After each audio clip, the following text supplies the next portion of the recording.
This is my second Senville mini split unit to install. And there's some things I've learned on this one that I didn't find out on the last one. If you're using multiple zones and you want to vacuum down your system, what the manual doesn't tell you is you don't have to vacuum down each and every one of the lines. You could just go to this one here, which is your main. This is your main line.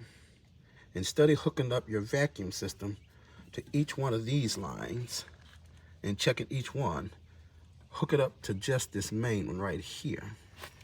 But then you have to open up each one of these valves using your Allen wrench. Each valve has got to be completely open.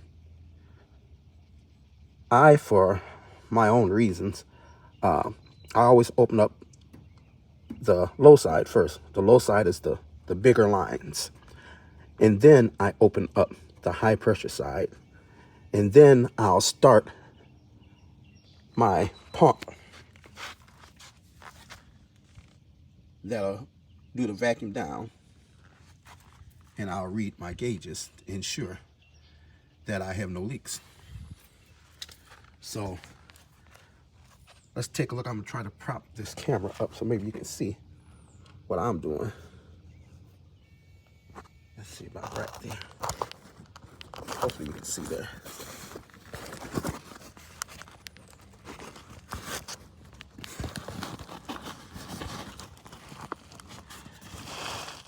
All right, right about there. Okay, now I'm going to finish opening up these valves. You don't force them open, you just back them up until you hear the hydrogen. That's not coolant, that's actually a hydrogen that they put inside the system to ensure that it has no leaks in transport. If you didn't hear that, then I'd be a little concerned, meaning that I could have an internal leak. So you turn each one of them open until it stops. Don't force it.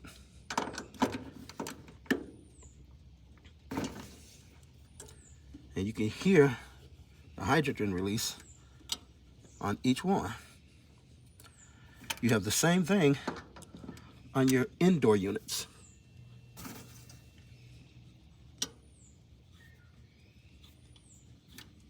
Okay, so now I have all the high side open and all 4 of the low pressure open.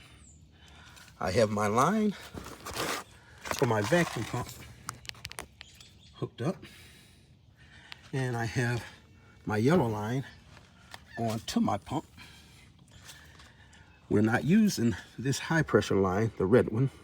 We're only going to be using the low pressure. So what we want to do is first we want to open this line here. Make sure it's all the way open. And now we're going to turn on the pump.